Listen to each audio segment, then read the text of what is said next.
Hello students, welcome back to my channel AP knowledge bank. तो students, last video में मैंने आपको बताया था कि आज का टॉपिक बहुत ही इंटरेस्टिंग होने वाला है, जिसके बारे में मैंने आपको बताया था। आज हम पढ़ेंगे यूज ऑफ देयर। तो स्टूडेंट्स चलते हैं बोर्ड स्क्रीन पर। तो स्टूडेंट्स, आज हमारा टॉपिक है uses of there. There, what is there? There के टॉपिक को समझने के लिए सबसे पहले हमें जो है उसकी आइडेंटिफिकेशन को समझना जरूरी है। तो देयर एक ऐसा सब्जेक्ट के रूप में काम करता है, परंतु देयर एक ऐसा सब्जेक्ट है जो रियल भी है और फॉल्स भी है। इट्स मीन कि देयर जो है एक सब्जेक्ट तो है, लेकिन वो रियल भी है और फॉल्स भी है। तो अब सबसे पहले हमें यह क्लियर होना चाहिए कि what is real and what is false. तो आइए देखते हैं देयर। अब देयर के लिए मैंने आपसे बताया इट इज रियल और इट इज फॉल्स।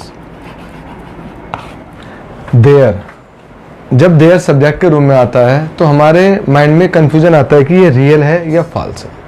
अब यही चीज हमें क्लियर करनी है कि रियल फॉल्स क्या है। अब मैं एक एग्जांपल से आपको समझाता हूं।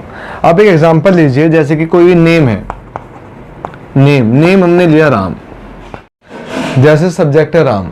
राम से हमें क्लियर हो जाता है कि ये जो सब्जेक्ट है सिंगुलर है और इसके साथ या तो इज का यूज होना है, या वॉज का यूज होना है, या हैज का यूज होना है। ये चीज हमें क्लियर हो रही है। इसी तरीके से जैसे अगर हम प्लूरल सब्जेक्ट की बात करते हैं, प्लूरल में ये है वी देखते हैं, हमें पता चल जाता है कि ये जो सब्जेक्ट है ये प्लूरल है और इसके साथ या तो हम आर का यूज करेंगे, या वर का यूज करेंगे, या हैव का यूज करेंगे। तो स्टूडेंट, सबसे बड़ा कंफ्यूजन हमारे सामने ये आता है कि जब देयर के सेंटेंसेस आते हैं, देयर के सेंटेंसेस के अंदर देयर सब्जेक्ट के रूप में काम करता है। और उसके बाद सबसे बड़ा कंफ्यूजन हमें ये सबसे ज्यादा रहता है कि देयर से हमें ये नहीं पता चल पाता कि देयर जो सब्जेक्ट के रूप में काम कर रहा है ये सिंगुलर है या प्लूरल है। ये सबसे बड़ा कंफ्यूजन है। जैसे कि मैंने लास्ट वीडियोज में आपको पढ़ाया है कि सिंगुलर, अगर सब्जेक्ट सिंगुलर होता है तो इज का, वॉज का, हैज का, इनका प्रयोग कर देते हैं, और अगर प्लूरल सब्जेक्ट है तो आर भी, हैव का प्रयोग कर देते हैं। ये चीज आपको सब्जेक्ट से क्लियर हो जाती है। तो स्टूडेंट्स, अब हम इस टॉपिक को क्लियर करते हैं, देयर के टॉपिक को क्लियर करते हैं। आइडेंटिफिकेशन, 3 आइडेंटिफिकेशन है इसकी। सबसे पहली, काम करने वाले व्यक्ति का पता न चले, सेंटेंस में सब्जेक्ट का पता न हो चले, और तीसरी जो इसकी आइडेंटिफिकेशन है, आपको किसी बुक या कॉपी के अंदर नहीं मिलेगी। ये एक लॉजिक है, यदि बड़ी वस्तु में छोटी वस्तु दी गई हो। इससे आपको समझने में बहुत ज्यादा आसानी पड़ेगी और आप इजीली इस टॉपिक को बहुत अच्छे से समझ पाओगे। क्योंकि कई बार क्या होता है कि ये दो ऊपर के जो पॉइंट है ये हम समझ नहीं पाते हैं, इसमें हमें मिसअंडरस्टैंडिंग हो जाती है, कंफ्यूजन हो जाता है। हमें सब्जेक्ट का पता नहीं चलता कि सब्जेक्ट क्या है क्या नहीं, कौन सा हो सकता है। या कई बार काम करने वाले व्यक्ति, काम करने वाले डूअर, जो किसी कार्य को करता है, डूअर का पता नहीं चलता है। तो ये दोनों कंफ्यूजन सबसे ज्यादा रहे हैं और यही रीजन है कि देयर के सेंटेंस में स्टूडेंट्स को सबसे ज्यादा प्रॉब्लम होती है। लेकिन ये जो मैंने आपको नीचे लाइन लिखी है, यदि बड़ी वस्तु में छोटी वस्तु दी गई हो, ये चीज आप बहुत इजीली समझ पाओगे, जिससे आपको टॉपिक बहुत अच्छे क्लियर हो जाता है। अब चलते हैं एग्जांपल्स पे। रूल, सबसे पहले रूल को समझ लेते हैं। There plus helping verb plus object. Helping verb आप जानते हैं, is are, was were, has have, had, ये सारे हमारी क्या होती है, हेल्पिंग वर्ब होती है। इसके अंदर मैंने एक पर्टिकुलर इसलिए लिखी क्योंकि मैंने आपको स्टार्टिंग में बताया था कि जब देयर सब्जेक्ट के रूप में आएगा तो आप ये चीज क्लियर नहीं कर पाओगे कि सब्जेक्ट ये सिंगुलर है या प्लूरल है। इसलिए जो भी हेल्पिंग वर्ब क्लियर होगी वो आप यहाँ पे लगा सकते हो। एग्जाम्पल, इस घर में एक सांप है। अब आप इस सब्जेक्ट को देखिए, जब इस सब्जेक्ट को, इस सेंटेंस को हम पढ़ते हैं, हमें एक अधूरापन नजर आ रहा है इसके अंदर। इस घर में एक सांप है, ऐसा लग रहा है जैसे यहाँ कुछ और होना चाहिए था। जैसे कि राम एक लड़का है, तो उस चीज में बिल्कुल क्लियर हो रहा है कि राम एक लड़का है, तो उसमें सब्जेक्ट हमें राम नजर आ रहा है, जैसे कि मैंने आपको बताया कि इसमें सब्जेक्ट का पता नहीं चल रहा। दूसरा, हमें जो है ऐसा लगता है कि सेंटेंस अधूरा है स्टार्टिंग से। लेकिन अगर हम इस एग्जांपल, इस पॉइंट को लेकर चलें कि बड़ी वस्तु में छोटी वस्तु दी गई हो, तो आप बहुत इजीली समझ पा रहे हैं। देखिए, इस घर में एक सांप है, घर क्या है, बड़ा, और सांप क्या है, छोटा। तो क्लियर हो रहा है, यानी कि देयर का सेंटेंस है, पॉइंट क्लियर हो रहा है। ये भी मैंने आपसे बताया था कि सब्जेक्ट का पता नहीं चल रहा, ये भी क्लियर हो रहा है। और डूअर का कुछ सेंटेंसेस है जिसके अंदर डूअर के बारे में होगा, वो मैं आगे आपको एग्जांपल में बता दूंगा। तो ये दोनों क्लियर हो रहे हैं, नहीं हो रहे हैं। अब इसे बनाना कैसे है? इसे बनाने के लिए थोड़ा बैकवर्ड चलेगा। बैकवर्ड कैसे कि कोई भी सेंटेंस में बनाते हैं तो इस तरीके से, जैसे राम बीमार है, तो कोई भी सेंटेंस हम सबसे पहले सब्जेक्ट लगाते हैं प्लस हेल्पिंग वर्ब लगाते हैं प्लस इजारा लगाते हैं, तो इस टाइप से बनाते हैं।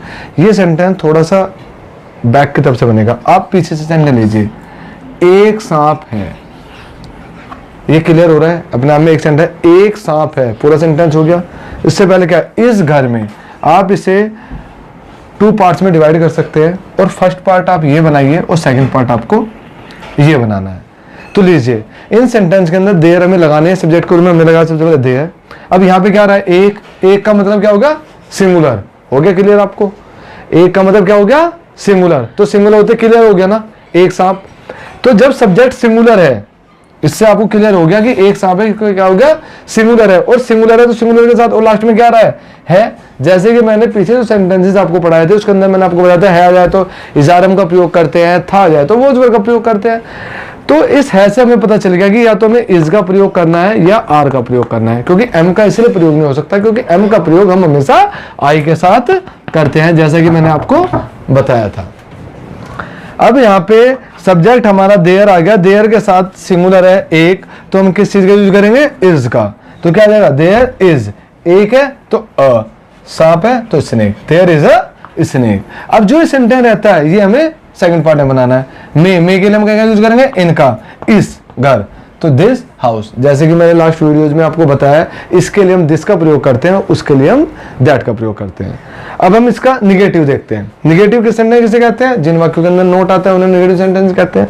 अब हम समझ लेते हैं रूल क्या आता है, there plus helping verb plus not plus object चलेगा। जो रूल्स हम बनाएंगे, जो हम सेंटेंस बनाएंगे, उन्हीं तरीके से बनाएंगे जैसे मैं लास्ट वीडियो के अंदर पढ़े हैं। सिर्फ थोड़ा सा कंफ्यूजन जो मैं आपका दूर करना चाहता हूं वो ये करना चाहता हूं कि जब सब्जेक्ट देयर जब सब्जेक्ट के रूप में आए तो आपको ये कंफ्यूजन ना हो कि अब मुझे इसके साथ सिंगुलर का यूज करना है या प्लूरल का यूज करना है।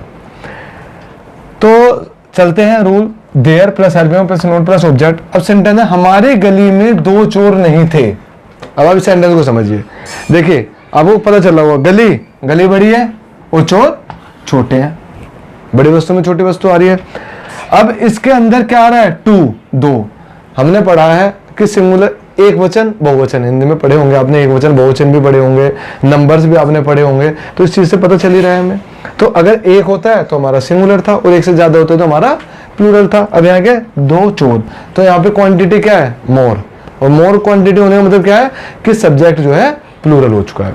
तो यहाँ 2 आ गया तो प्लूरल हो गया। अब सब्जेक्ट को उन्होंने क्या दिया, थे आ रहा है, प्लूरल के साथ हम क्या यूज करेंगे, या तो वोज का या वर का। सिंगुलर होता तो वोज आ जाता, अब प्लूरल तो वर आ गया, तो क्या हो गया, देयर वर नहीं थे नॉट 2 थीव्स। फर्स्ट पार्ट में हमें इतना बनाना, मे के बाद वाला जो पार्ट है ये फर्स्ट पार्ट में आ जाएगा और इसके जो सेंटेंस है ये सेकंड पार्ट में आ जाएगा, ठीक है। उसका इन अ स्ट्रीट, तो हमारी गली में 2 चोर नहीं थे, there were no 2 thieves in a street. Clear. चलिए अब इंटरोगेटिव समझते हैं इसका। इंटरोगेटिव सेंटेंस, इंटरोगेटिव का rule, helping verb plus there plus not plus object. क्या आपकी जेब में 10 रुपए हैं, तो इस सेंटेंस में आप देखिए, जेब, पॉकेट, पॉकेट जो हमारी होती है बड़ी है और रुपीज, रुपए छोटे हैं, यानी कि पॉकेट के अंदर हम रुपए रख सकते हैं, यानी कि बड़ी वस्तु में छोटी वस्तु आ रही है। अब आप देखिए कैसे बनाएंगे। सबसे पहले क्या क्या आ रहा है, तो सब्जेक्ट, सबसे पहले आप जो है मी आ रहा है, इसके बाद का सेंटेंस लीजिए। ये फर्स्ट पार्ट हो गया आपका और ये सेकंड पार्ट हो गया। देयर, देयर है आ रहा है लास्ट में, 10 प्लूरल को रिप्रेजेंट कर रहा है, तो आर देयर 10 रुपीज इन, आपकी जेब में, आपकी जेब में, in your pocket, in your pocket और क्वेश्चन मार्क। उसके बाद हम WH फैमिली सेंटेंस में, WH फैमिली के अंदर सबसे पहले WH family plus helping verb plus there plus not plus object. Rules सबके वही हैं, रूल्स में there is no changing in rules, सब कुछ एज इट इज आपको बनाना है, सिर्फ कंफ्यूजन जो मैं आपको समझाना चाह रहा हूँ वो मैं देयर का समझाना चाह रहा हूँ कि और जितने भी सेंटेंस आपने पढ़े हैं, चाहे इजारम का हो, चाहे वॉजवर का हो, चाहे हैज़व का हो, चाहे हेड का हो, उन सभी सेंटेंस के अंदर आप सब्जेक्ट को बहुत अच्छी तरीके से आइडेंटिफिकेशन कर पा रहे थे। लेकिन इस सेंटेंस के अंदर सब्जेक्ट देयर है और देयर के साथ हमें इजारम का यूज करना है, वो सॉरी इज का यूज करना है, वॉज का यूज करना है, या हैज का यूज करना है, या हेड का यूज करना है, हैव का यूज करना है, ये चीज मैं आपको क्लियर करना सिखा रहा हूं। तो उसके डब्ल्यू फैमिली चलते हैं। उसके स्कूल में 4 कमरे क्यों थे? डब्ल्यू फैमिली का रूल कहता है सबसे पहले डब्ल्यू फैमिली लगेगी, हमने डब्ल्यू फैमिली लगा दी। उसके बाद हमें हेल्पिंग वर्ब लगानी है। 4 प्लूरल, 4 हो गए तो प्लूरल हो गया, तो क्या लगेगा बार, गुड। उसके बाद सब्जेक्ट देयर है 10 रूम्स इन हिज, उसके स्कूल में, इन हिज स्कूल। ये देयर के सेंटेंस थे। लेकिन देयर के ये जितने भी सेंटेंस मैंने बताए हैं ये सारे सेंटेंस टू बी के रूल में हैं। लेकिन ऐसा नहीं है कि देयर के सेंटेंस इसी प्रकार के होते हैं। देयर हम बहुत जगह यूज करते हैं, जैसे कि मैंने आपको स्टार्टिंग में बताया डूइंग, डूअर, उसमें हम समझ नहीं पाते, सब्जेक्ट नहीं होता। तो as it is there are many types of examples we can use there, but I will not tell all example at this time. एक राजा था, ठीक है। आप एक बार इस सेंटेंस में आइए, 10 रुपए थे। अब क्या है कि ये पूरा सेंटेंस ना देके सिर्फ कितना सेंटेंस आ गया, इतना, 10 रुपए है या 10 रुपए थे, कुछ भी आप कह सकते हैं। एक राजा था, सेम ऐसे ही है। जैसे मैंने आपको बताया फर्स्ट पार्ट यूज करना है, तो फर्स्ट पार्ट ये दे दिया, सेकंड पार्ट उसने नहीं दिया है। तो एक राजा था, तो इसमें क्या करेंगे, देयर, एक आ गया सिंगल, वॉज अ किंग। अगर यहाँ है होता तो देयर इज ए किंग। ये टू बी के सेंटेंसेस है।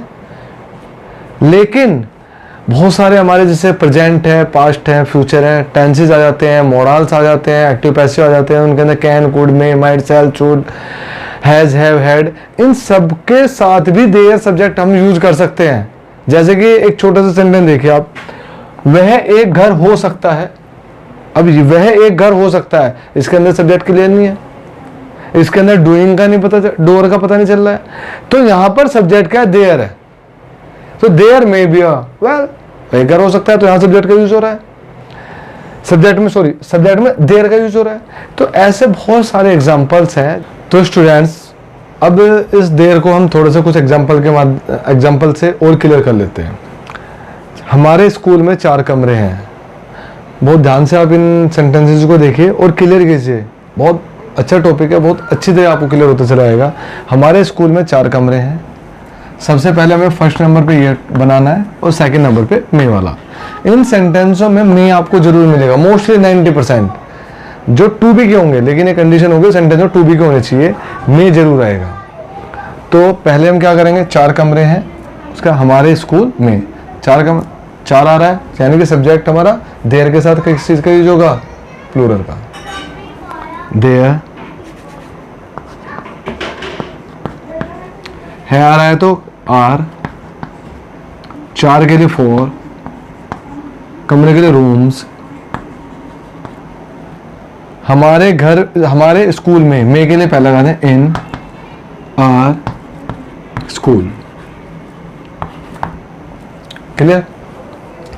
मेरी जेब में 10 रुपए थे, मे आ रहा है फर्स्ट नंबर पे, सेकंड नंबर पे ये देयर,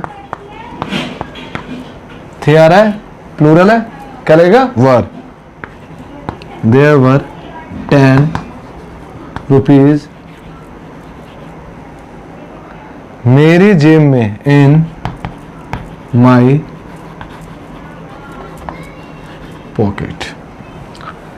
क्या मेरी गली में एक गाय है, एक आ रहा है, एक गाय है, सिंगुलर हो गया, लास्ट में है आ रहा है तो इसका प्रयोग होगा। क्या आ रहा है, डबल एस फैमिली हमारी क्या, तो आर देयर अ काउ मेरी गली में, इन माई स्ट्रीट। Question mark. उसके कमरे में एक पंखा क्यों था, क्यों आ रहा है, सबसे पहले डबल एस फैमिली लगा लीजिए आप। एक आ रहा है, लास्ट में था आ रहा है तो किसी का यूज होगा, वॉज का, good. Why was there a fan उसके कमरे में, उसके के लिए हम किसी यूज करें, his का, in his room, question mark. हमारे मुंह में एक दांत नहीं है, फर्स्ट नंबर पे ये, सेकंड नंबर पे ये, देयर एक आ रहा है इज नॉट अ टीथ, हमारे मुंह में इन अ माउथ। जैसे कि मैंने आपको सारे एग्जाम्पल समझाए हैं और आई होप कि आपको सारे एग्जाम्पल्स भी क्लियर होते जा रहे होंगे और ये टॉपिक भी आपको बहुत अच्छी तरीके से समझ में आ रहा होगा। इस टॉपिक को क्लियर करने के लिए मैंने अपने पूरे एफर्ट्स लगाए हैं और मुझे पूरा बिलीव भी है कि आपको जो है टॉपिक आज बहुत अच्छी तरह क्लियर हुआ होगा, क्योंकि बहुत सारे स्टूडेंट्स ऐसे हैं जिन्हें देर के यूज़ में बहुत ज़्यादा प्रॉब्लम्स फेस करनी पड़ती थी। अब एक लास्ट सेंटेंस है, जैसे कि मैं कई एग्जांपल्स आपको बताए हैं, एग्जांपल दिखाए हैं, मैंने आपसे कहा कि कई बार क्या होता है कि एग्जांपल फुल ना आके हाफ आ जाता है। जैसे कि ये पूरा ना आके सिर्फ 10 रुपये थे या एक गाय है, जैसे ये ले लीजिए आप, एक गाय है तो क्या लगा हमने, there is a cow. Same वही, एक चोर था तो क्या बन जाएगा, देयर वॉज अ थिफ। तो स्टूडेंट्स, आई होप आज का टॉपिक आपको बहुत अच्छे से समझ में आया होगा। तो अगर आज की क्लास आपको मेरी अच्छी लगी तो मेरे चैनल को आप सब्सक्राइब कीजिए और उसे ऑल पे सेलेक्ट कीजिए, ताकि मेरे आने वाले क्लासेस की वीडियोस आपको सबसे पहले मिलते रहे। और हाँ फ्रेंड्स एंड माय स्टूडेंट्स, आप जो है मेरे चैनल को अधिक से अधिक शेयर कीजिए, ताकि उन नीडी स्टूडेंट्स, उन नीडी पीपल्स, कुछ ऐसे लोग हैं जिनका जो लैक ऑफ मनी या लैक ऑफ टाइम या और any their personal problem, they can not learn English, तो वो भी जो है आराम से इस चैनल को देखें और वो टॉपिक्स जो उनके क्लियर नहीं है या कहीं कंफ्यूजन है वो उन्हें क्लियर होते चले जाएं। तो फ्रेंड्स आज के लिए इतना ही काफ़ी है। और हाँ, नेक्स्ट क्लास लेना मेरे बिल्कुल ना भूले, क्योंकि नेक्स्ट क्लास के अंदर अब तक मैंने जो भी रिवाइज किया है और किसी कारण से अगर आपकी कोई क्लास छूट गई है तो मैं सारे के सारे एक्सरसाइज के माध्यम से क्लियर करने वाला हूँ। तो स्टूडेंट्स मिलते हैं नेक्स्ट क्लास में। Be happy.